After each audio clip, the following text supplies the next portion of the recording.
Now we're going to look at the epiphyseal plate and how children grow. This picture is an up close of the epiphyseal plate if you looked at it under a microscope. I'm going to start off by giving you some context. We say here's a typical bone. The epiphyseal plate, you have two of them, one here and one here. So this picture is here.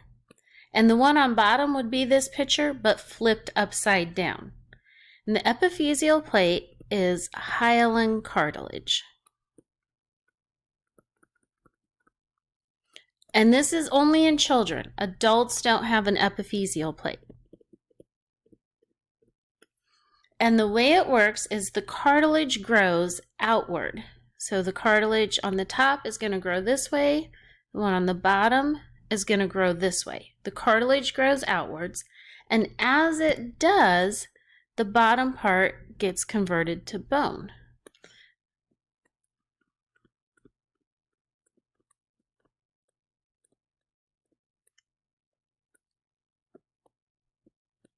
So you have a plate of cartilage at each end.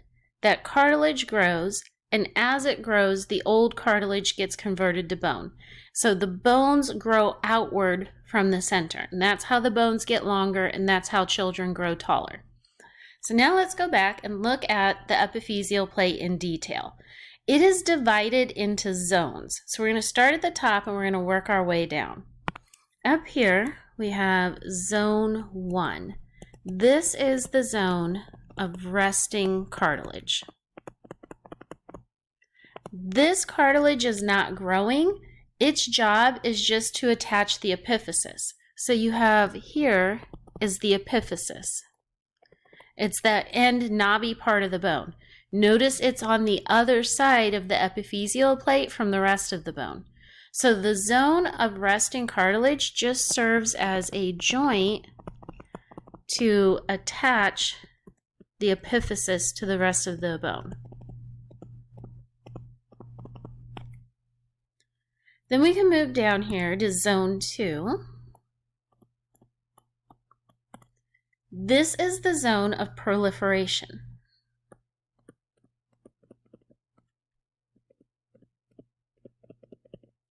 This means you're doing mitosis and making new cells. And cartilage cells are called chondrocytes. So this is where you have mitosis of your chondrocytes, so that you get more cells. And as you make these new cells, they stack to form columns.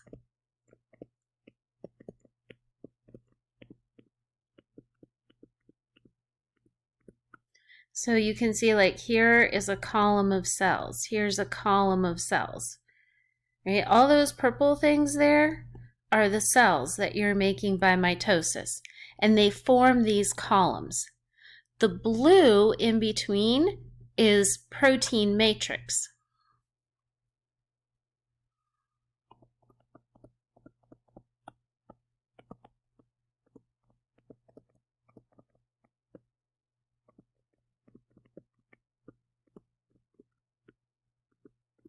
So we have this actual photograph. I'm going to make a diagram down here under it just to kind of go along with what's going on.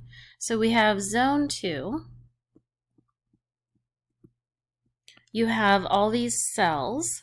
So we'll make the cells a different color here. You have all these cells. And you're doing mitosis and you're making new chondrocytes, and they form these columns. Then between them, you have all this protein. So the blue is the protein matrix between the cells. So kind of similar to bone. Remember how the osteoblasts secrete that protein matrix?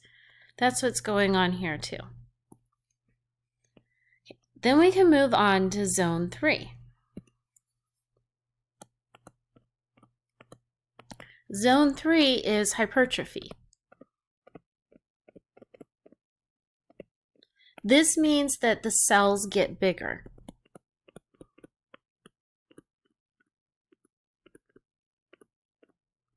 And as they grow bigger, the cells within a column connect to each other.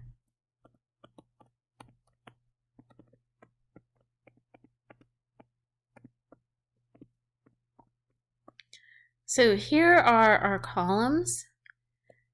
And notice you can see the cells are bigger and they're touching each other. So if we look at zone 3, oh, and notice that because now the cells are touching each other, the protein that was separating them is dissolved. So you dissolve the protein that is within a column.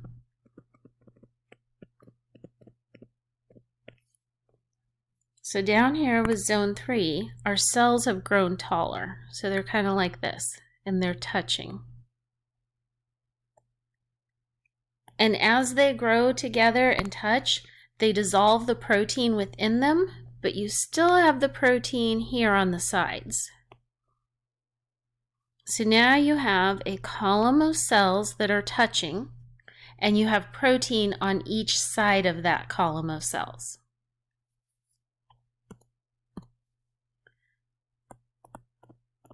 Zone 4 is calcification. Calcium is going to come in and coat that protein matrix between the columns.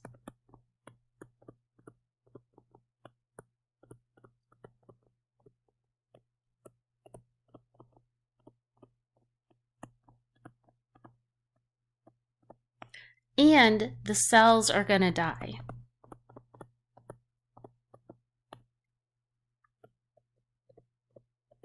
So in zone 4, I'm not going to draw the cells now because the cells die, but you still have that protein.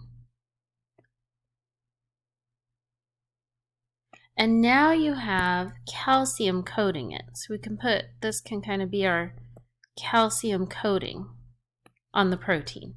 And where the cells were is an empty tunnel. So the cells die and they leave an empty tunnel.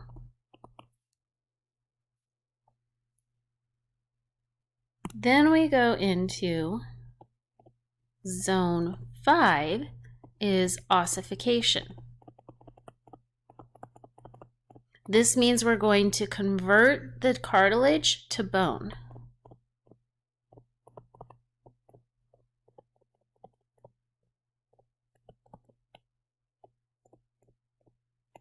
So you have an empty tunnel.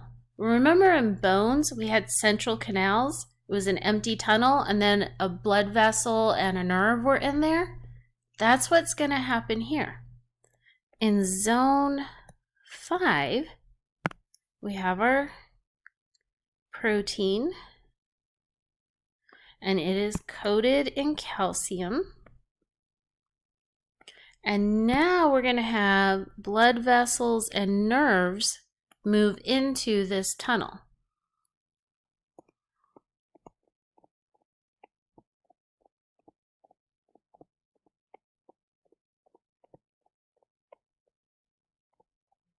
Well, once you have an empty tunnel with blood vessels and nerves in it, that is a central canal. Now think about what you've already learned about bone formation. You have a central canal. Now osteoblasts are going to come and move in around this central canal.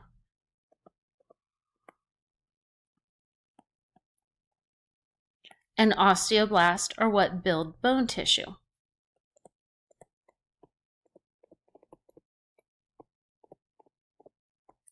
And now what was cartilage is turning into bone. So here, with your growth, that would be happening right here. So if we labeled our zones here, like zone 1 would be up here, and this would be zone 5 down here. And on the bottom, it's just the opposite. This would be zone 1, and this would be zone 5. Same thing, just upside down. And so your bones are growing outward from the center as the cartilage grows, and then the cartilage gets converted to bone. So that's the basic process of how the bones grow. Now let's look at how this is controlled. The epiphyseal plate is controlled by hormones. Now, adults are not growing, so everything we're saying here applies to kids. And we're going to divide this into 2 stages of life, pre-puberty and during puberty. So on the left here, we have pre-puberty. So this is like from the time you're born until you're 12 or whatever, when puberty starts. So we have children here. In children, their growth is controlled by growth hormone.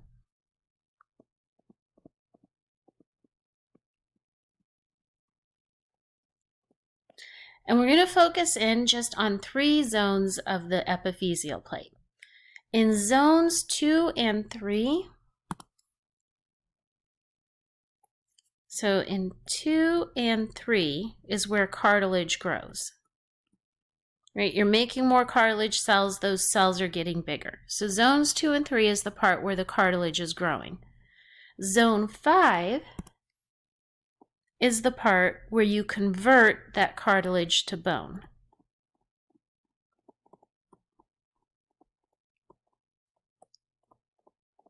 So we can kind of summarize this down to 2 basic processes. In zones 2 and 3, cartilage grows. In zone 5, you convert cartilage to bone. Growth hormone stimulates both processes, and it stimulates them equally.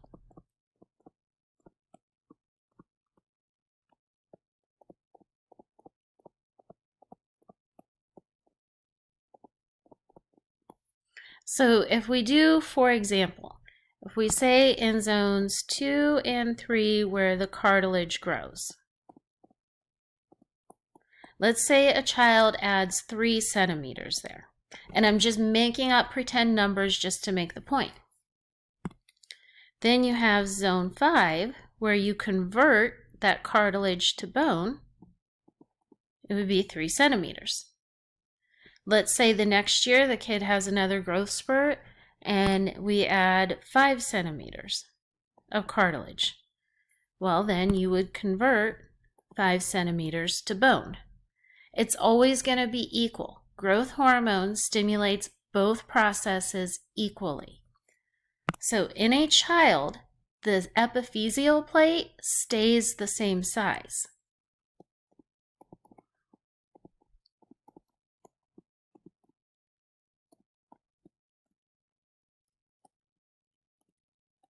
Right? Because if it grows 3 centimeters, you add 3 centimeters to it, but then you convert 3 centimeters to bone, so you lose 3 centimeters. So really it's just staying the same size, but the kid is growing and getting taller. Okay, then we go to puberty. And puberty, we have to split up between boys and girls because they have different hormones. So in the boy, you're going to have testosterone.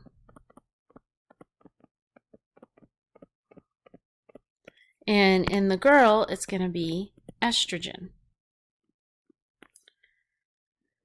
So both of these hormones are going to stimulate zone 5 more than zone 3.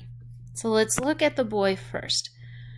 Testosterone has a slightly stronger effect on zone 5 than zones 2 and 3.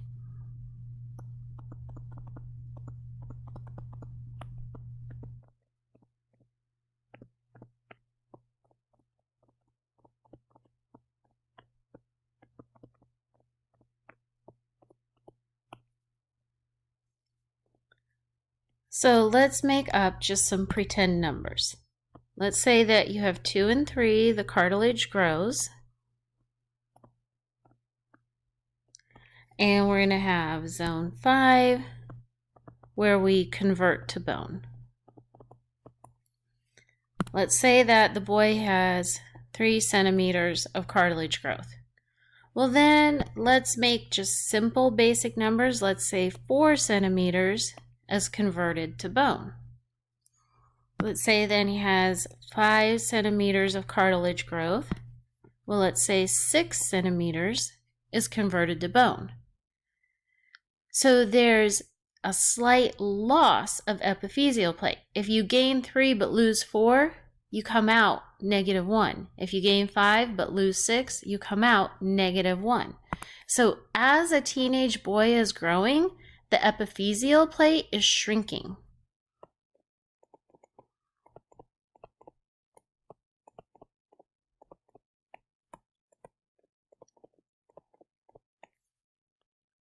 Okay, let's look at the girl now. Estrogen has a much stronger effect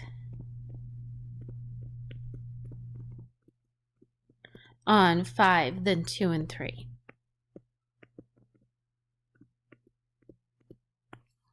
So if we do our same scenario here, you have 2 and 3, the cartilage grows. You have 5, the bone is converted. Just to make up simple numbers, to keep it easy, let's say the girl has 3 centimeters of cartilage growth. Well, then let's say she has 5 centimeters of conversion to bone. Let's say she has 5 centimeters of cartilage growth, and then maybe 8 centimeters converted to bone. When a girl goes through puberty, the epiphyseal plate quickly shrinks.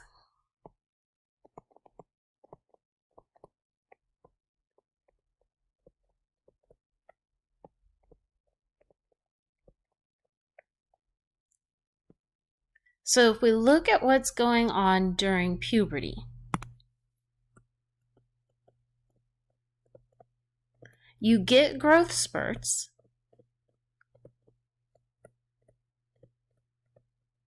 but with those growth spurts, you lose epiphyseal plate.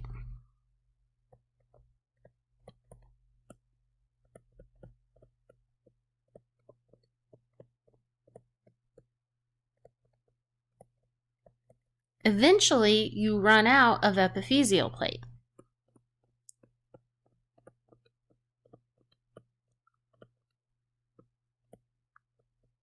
And once that happens, you can't get any taller. You now have an epiphyseal line, which is just a little scar where your epiphyseal plate used to be.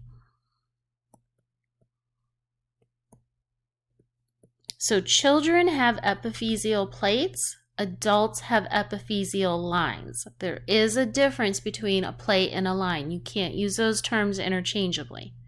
And once you have an epiphyseal line, your bones can't grow anymore. That's it. You will not get any taller.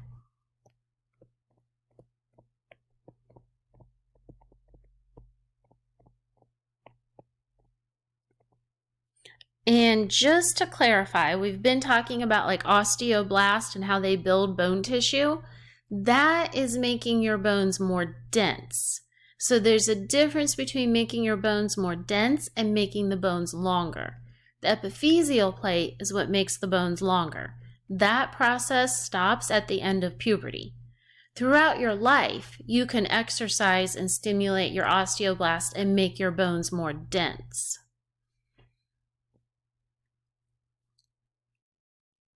Okay, if we go back and we think a little bit about growth and getting taller.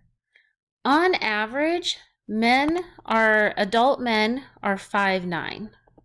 That is the average height for an adult man. And an adult woman, on average, is 5'4". So there is a difference between height in men and women. And if you think about kids and growing up, if you think about junior high, let's just kind of go through the lifespan here. We first of all think about pre-puberty. Pre-puberty, there's no difference in growth between boys and girls. They have the same growth. Then during puberty, like if you think about junior high, usually in junior high, girls are taller. This is because girls start puberty younger.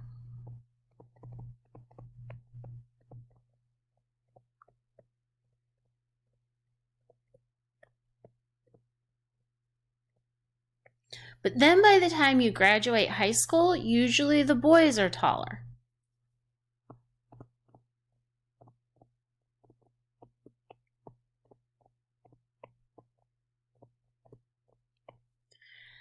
Because the boys start puberty later, they get more years with growth hormone than the girls do. So boys are already taller when puberty starts.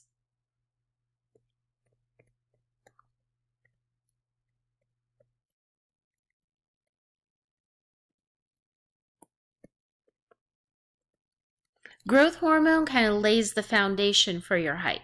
So before puberty, you're growing with growth hormone, you're maintaining your epiphyseal plate, that's laying the foundation. Then once puberty starts, you're growing with sex hormones, and you're building on that foundation that growth hormone gave you. The more years you have with growth hormone, the bigger your foundation is. So there is a correlation between the later you start puberty, the taller you end up being. And kids who start puberty young end up being shorter as adults because they have less years with growth hormone to lay that foundation for their height. And because girls tend to start puberty at a younger age than boys, is why in junior high, the girls are usually taller because they've started puberty at junior high and they're having that growth spurt. The boys typically have not started puberty yet and they haven't hit that sex hormone growth spurt yet, but their growth hormone is having more years to lay that bigger foundation. Another difference is when the epiphyseal plate closes. So remember we said that with boys, the epiphyseal plate shrinks slowly. With girls, it shrinks quickly. So with girls, usually by the age of 18, that epiphyseal plate is completely closed up. And it's usually earlier. 18 is about the latest. Most girls are done growing by about 15 or 16 years old. There's always exceptions. These are just in general.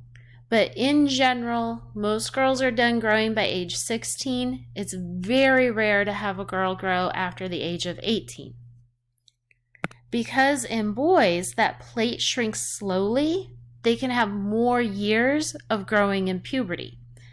For boys, they can still grow up to age 25. Now that's the outside range. Not all boys will grow in their 20s, but it is possible for men in their early 20s to still grow taller. And here's an example of this. If you watch basketball, you may know Dennis Rodman. He played for the Detroit Pistons, then he went and played for the Bulls with Michael Jordan. He's one example. Scottie Pippen is another famous person who's an example, but here's a little video about Dennis Rodman and his growth spurt. Dennis Rodman didn't even make the high school basketball team. He actually graduated at 5'6". I mean, he played basketball, but he was never on track to make it to the NBA. He had never played organized basketball. I mean, he played pickup, stuff like that. So at 5'6", he's not making it into the NBA. The only guy at that high or lower is Muggsy Bogues, and I don't think Dennis Rodman had refined skills like that. Not at all. So he gets a job as an airport janitor. An airport janitor, okay? Obviously, doesn't look like he's going to the NBA at this point, but he goes from 5'6" to 5'9" between the ages of 18 and 20. So now he's normal height, but really not on track to go to the NBA. But then at the age of 20, he jumps up from 5'9" to 6'7". That is 10 whole inches. That's almost a foot. And obviously, now he's getting a little bit noticed. People see him in the airport asking him what college he goes to. So, I mean, he's not going to a college. So he ends up going to a community college, North Central Texas, and does his thing there. Good enough to go to a small school in southeastern Oklahoma State where he averages 26 points and 13 rebounds and eventually gets drafted in the 1986 draft in the second round by the Detroit Pistons. And the second he stepped foot in the NBA, he never proved himself to be an elite scorer. That was never the case. I mean, in his second season was his career high in points. So the rest of the video goes on to talk about his basketball career, but the point was the height. When he graduated high school, he was 3 inches below the average height. And it wasn't until his 20s that then he grew to be well above average height and had a very successful career in the NBA. So just to show The point of that is that it is possible for men to keep growing until age 25. They can have those like growth spurts because of how testosterone slowly closes that epiphyseal plate. So let's go back now and visit that idea of the calcitriol, and we're going to expand on that idea a bit. So you've seen this picture before. Remember, this is where you have vitamin D, which you can either get from your diet or your skin can make it when you're in the sun. It goes to your liver, which converts it to calcidiol. Then from your liver, it goes to your kidney, and in the presence of PTH, your kidney will convert the calcidiol to calcitriol. Then remember, calcitriol is what stimulates your small intestine to absorb the calcium you eat.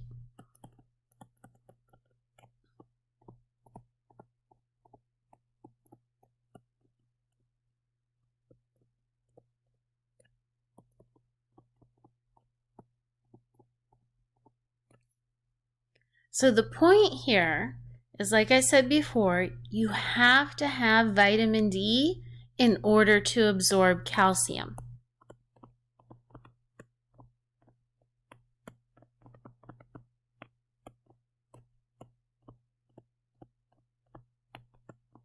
So what happens if you don't have enough vitamin D? You get a disease called rickets. And here is a picture of rickets. Rickets causes bow-legged. So the legs you can see are unnaturally bent. That's because the bones are soft due to a lack of calcium, and the weight of supporting the body makes the bones bend.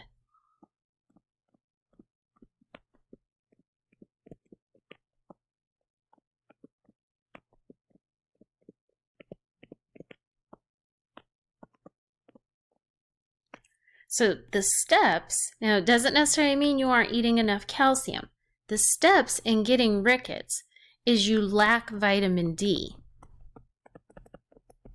So if you lack vitamin D, then there's no calcitriol.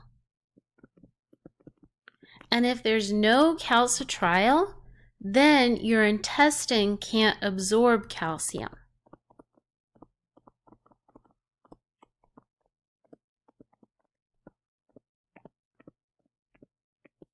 And if your intestine can't absorb calcium, then you don't have the calcium to put into your bones.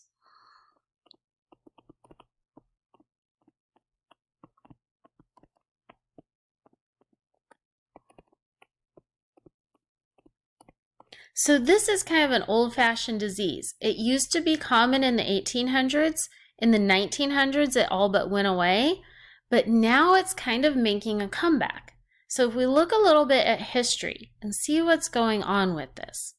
In the 1800s, rickets was common.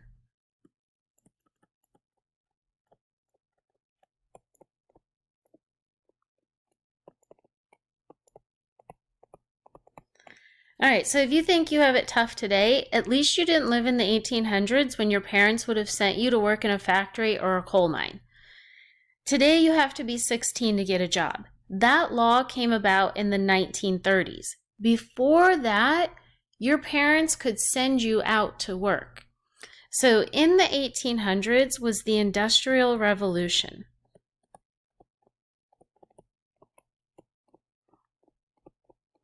This is when we started to have factories and coal mines. And those were staffed in large part by children. So during this time, kids worked in factories and mines. Going to school was a luxury for these kids.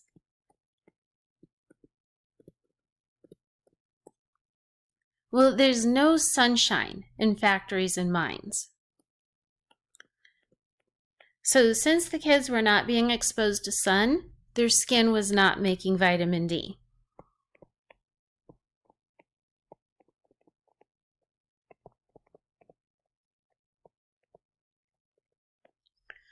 Also, with the Industrial Revolution is when we got cities. So before the Industrial Revolution, over 90% of people were farmers.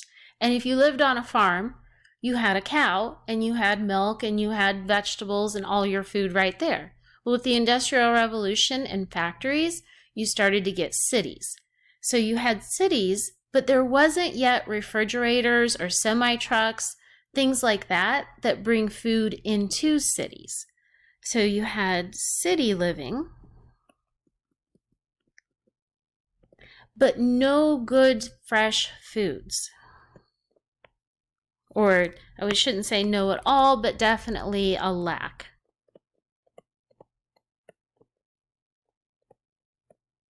Today, you can live in the city and you can have access to plenty of good fresh food because we have semi-trucks to drive it there and you have refrigerators to put it in to keep it good.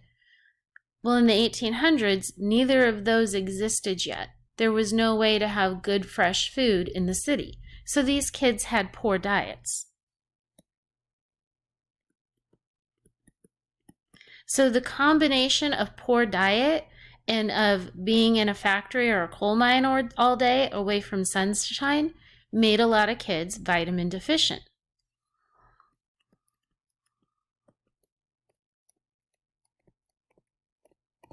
And so a lot of them got rickets. So in the 1800s, rickets was pretty common.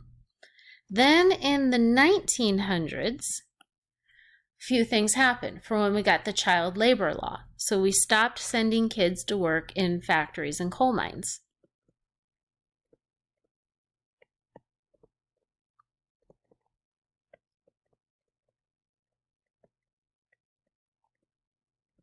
So now kids were not cramped up in these buildings or underground all day and they could get sunshine.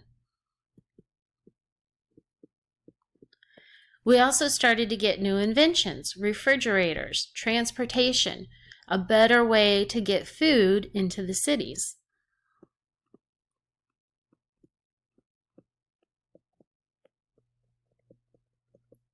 So their diet improved.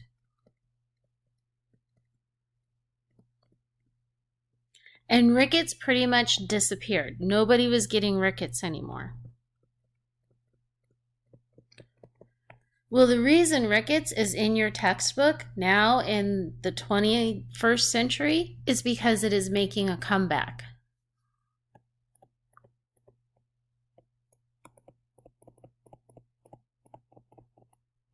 Rickets rates are rising. So can you think about why rickets rates are rising? Why are kids today starting to get rickets again? Well, we have technology. Kids want to sit and play on their phones. Rather than outside running around playing, they're playing on their phones. So kids choose to spend their time inside on technology.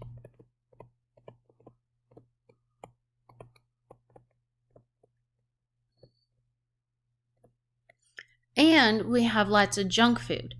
Kids would rather have a Pepsi than a glass of milk. So the combination of choosing junk food and choosing to be inside and play on technology is once again making kids vitamin D deficient and causing rickets.